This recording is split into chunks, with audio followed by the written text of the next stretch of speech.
Mr. President, Deputy President, honorable members of Parliament, hamjambo, hamjambo tena. Hey, I think I see almost a full house. Senators and members of the National Assembly. Thank you very much. I'm very happy to be here this morning to see you. I want to say that I am charged, but I'm not scared.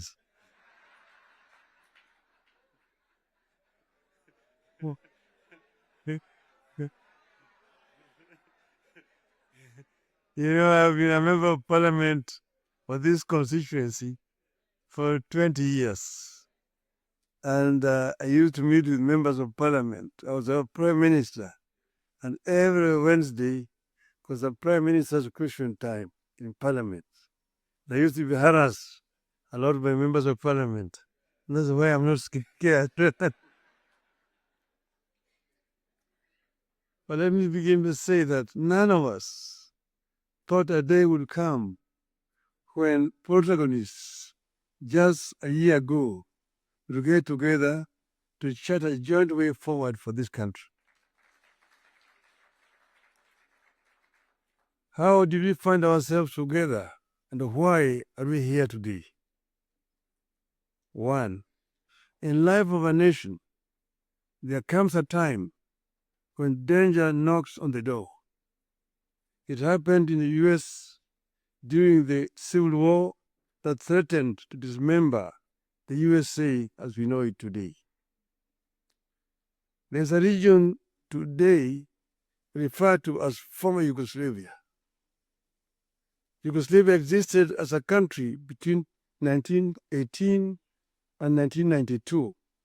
Then it fell apart into several countries, including Croatia, Montenegro, Serbia, Slovenia, Bosnia, and Macedonia. The former president of Yugoslavia, the late General Joseph Broz Tito, used to say jokingly that I am the glue that is holding this fragile nation called Yugoslavia together. And if I depart, it may disintegrate in several small nations. And true to his prophecy, this will happen today. There's no Yugoslavia. Closer to home here, next door, is Somalia. 1991, we were here when Siad Barre was forced to run out into exile where he died. Look at Somalia today. So there's several examples that exist around the world. As leaders, we are supposed to scan the horizon, spot the danger, and act to subvert that danger. In 2024, the last year, we understood that the dark clouds that were gathering over Kenya could have been exciting, but they could also mark the end of Kenya. We decided that it is better to have an imperfect country that is struggling to mend its ways than to have a collapsed one.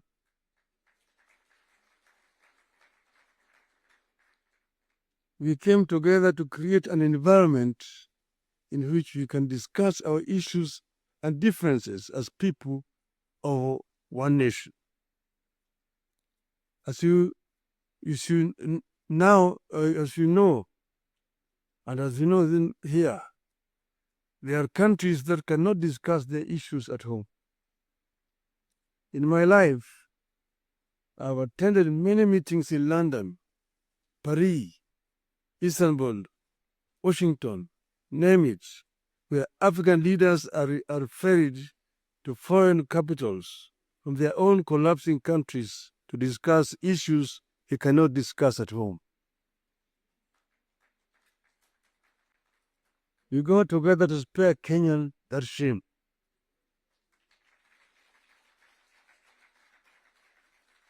Our object was and remains one, as one U.S. senator called it, our country, our whole country, and nothing but our country.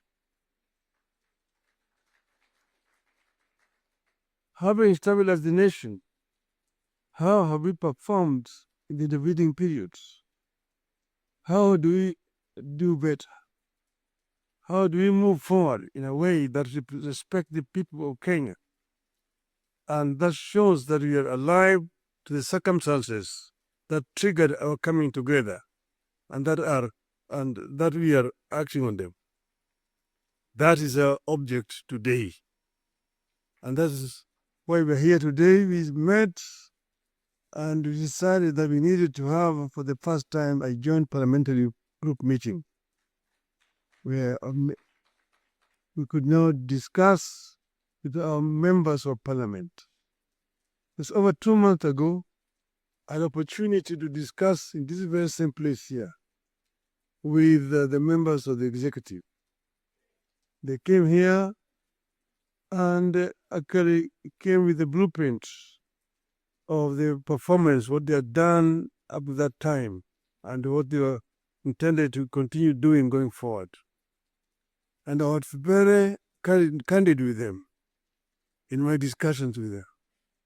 And I told them where I thought they were not doing right and what I thought they should be doing rightly. So as always, I'm always very candid indeed. Today, I'm meeting the members of the legislature. As you know, you've got 3 very important institutions: the executive, the legislature, the judiciary. And I'm hoping that in not very far away today, I will have opportunity to talk to the judiciary as well. So I'm going to be very candid with you people. to talk to you as a former member of parliament. Yes, the leader, Gimani Chungwa, referred to the constitution and told me the issues like NGF and and Senate oversight in the counties is in the constitution. I want him to cite to me the section of that constitution that is referred to. Because as you know, I was very involved with the constitution, making constitution of this country. And another time, I would want to bring Professor Yashpal Guy, who was the leader of that constitution making. And we went through very many issues. We had committees in the Bomas of Kenya dealing with various segments of that constitution. The executive was one. Legislature is another one. Judiciary is another one. Devolution, other committee. The devolution was very contentious because we had very many people who did not want this devolution because of what had happened at independence. As you know, we started with a devolved system government, Majimbo. The foundation of Majimbo was actually contentious because it was ethnic-based.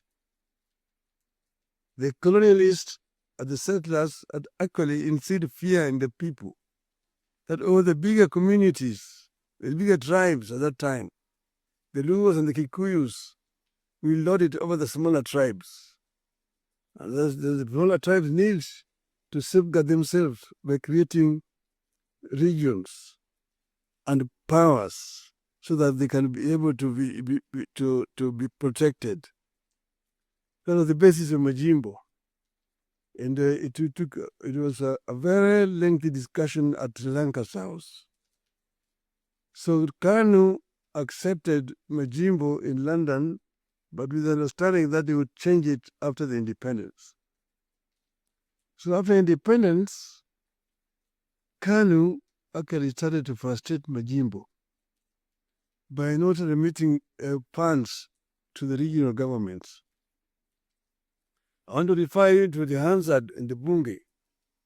there's a motion that was moved by the then leader of opposition at that time, the late Ronald Raila, of censorship of the Prime Minister, the Jomo Kenyatta, because he has refused to release funds to the regional governments. You need to read that debate. Ngala moved it.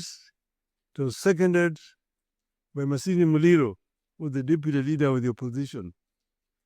And then Kanu, of course, responded.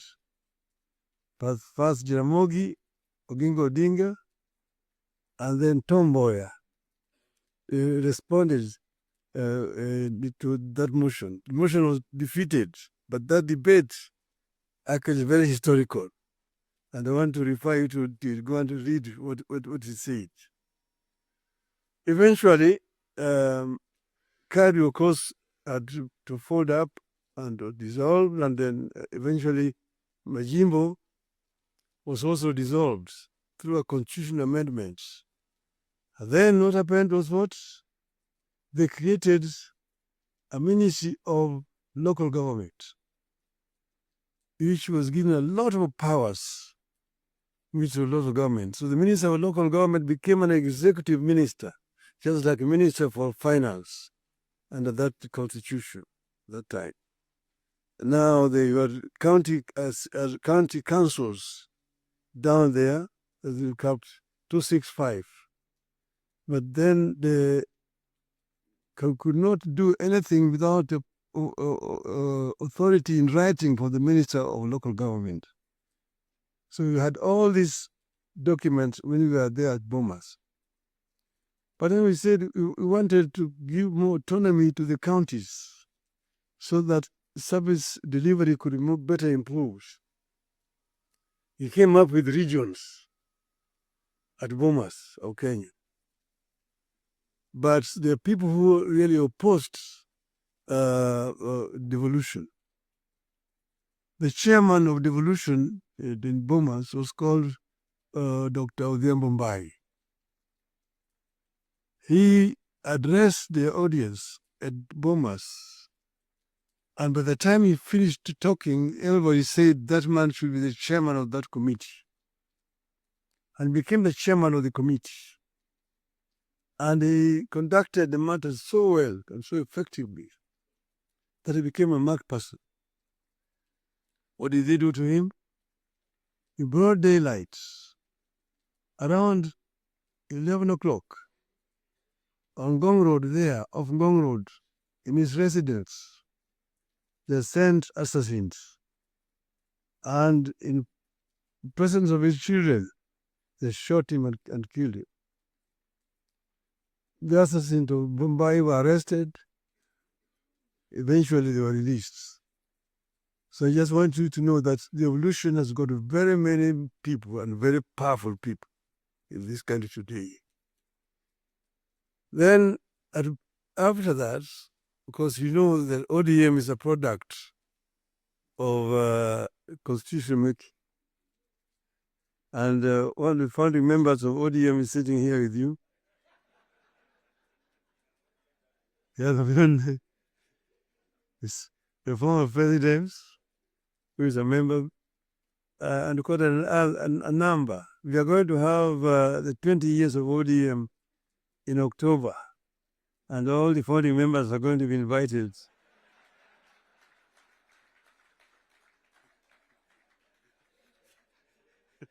So we come and attend. But now you see, we say that we want, we give a clear, responsibilities. The executive, the legislature, and the judiciary. And the legislature is supposed to make laws that the executive uses to run the country. And the judiciary is then there to ensure that in implementation of these laws, the executive is not overreaching or violating the law, the constitution. But then, so the work of parliament is representation, legislation, and oversight. Very clear. It's written there in the Constitution. Parliament is not supposed to be implementing. Parliament is supposed to be oversighting. It's not oversighting. Secondly, there is only two levels of devolution. There's, national and one level, county. Constituency is not an element of devolution. Devolution remains at the county. Down there, the constituency, the county government does implementation of the projects. I'm saying, correct. Down